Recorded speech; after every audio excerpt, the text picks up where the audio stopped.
nothing that's been a bigger bummer, really, to the very early portion of the Steelers' offseason than the reality that has set in like a hard fog that nothing is going to change. Well, there's one thing specifically that had better change by next season. Good morning to you. Good Friday morning. I'm Dejan Kovacevic of DK Pittsburgh Sports, and this is Daily Shot of Steelers. It comes your way bright and early every weekday. If you're into hockey and or baseball, I also offer daily shots of Penguins and Pirates, the other two teams in town that I cover. Broderick Jones, nailing this down as specifically as I possibly can, had better change. I've railed already about the lack of accountability across all the coaches, all the way up to and including Mike Tomlin, and certainly with no exception for Pat Meyer.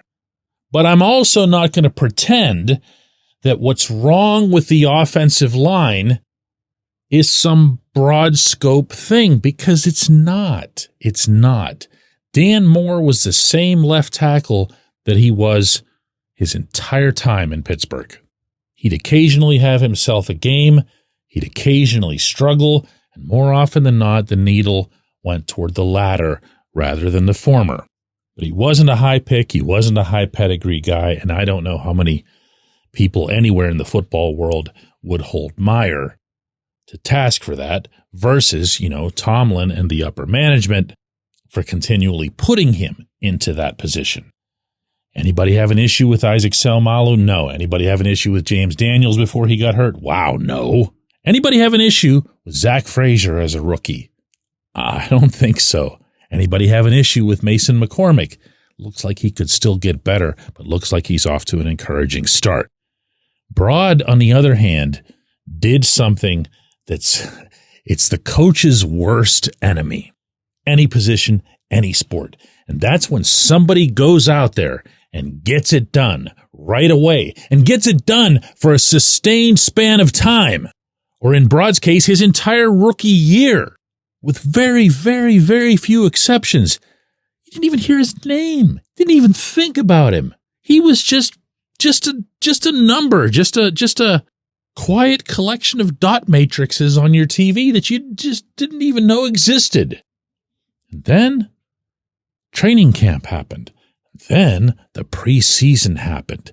The Buffalo preseason game happened.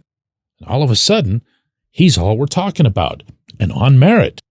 And it didn't really get better. There'd be an occasional step forward. Maybe it's because he was blocking somebody who wasn't very good, but there would still be a stride. Whatever it was, it would be gone by the following week. An individual inside the Steelers told me a few days ago that he sees 2025 as a make-or-break year for Broad. I'm not blowing up some big news here and sharing that with you. It's kind of common sense. This is going to be year 3. Not only was he a first-round pick, he was a first-round pick the Steelers traded up to improve their position to make sure that they got him. And even after investing all that capital, even if one chooses to blame Meyer or to blame whoever associated with the team for Broad's regression, it's still going to come down to the player. At some point, it just does come down to the player. To an extent, an athlete still has to find his own way. An athlete still has to see, hey, this is working for me, or this isn't working for me, or they can seek other advice.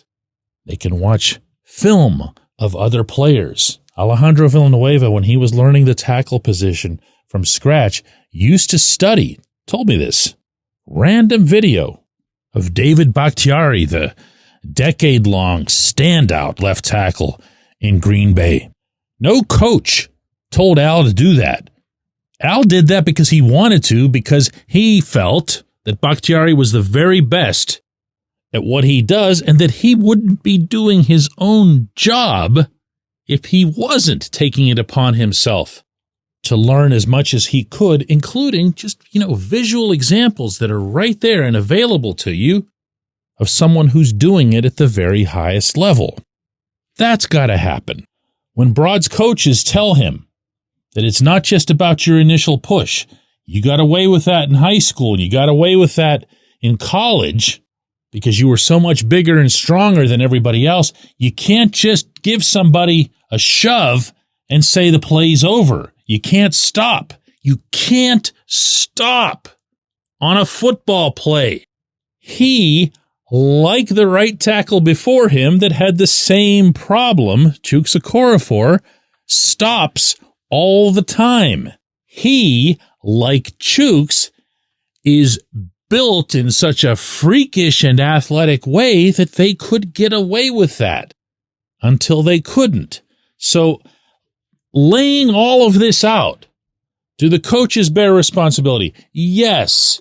Heck, for that matter, you could go over their heads. Do the people who drafted Brod bear responsibility? Of course they do. They're the ones who committed all that capital.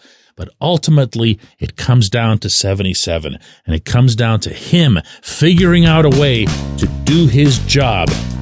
Heck, not even at a high level at this point. Just wherever he was as a rookie, just be an average, don't hurt the offense right tackle. When we come back, J1Q. Luxembourg, Garbett, Kelly & George is a personal injury law firm in Western Pennsylvania that represents injured people in automobile accidents, workers' compensation cases, and medical malpractice claims. The attorneys at Luxembourg, Garbett, Kelly & George pride themselves in doing what they say they're going to do. It's important to them that when they make you a promise, they keep that promise. And this law firm has been keeping promises for over 80 years. Luxembourg, Garbett, Kelly & George has been AV rated. That's the highest rating a law firm can receive for legal ability and ethics. And the lawyers at the firm have been designated super lawyers, that's a real thing, for over 15 years. Rare combination there. Luxembourg, Garbett, Kelly & George has offices in Cranberry, Newcastle, Beaver Falls, Butler, and Elwood City. Learn more about them at lgkg.com or by calling 888-842-5454. Again, that's 888-842-5454.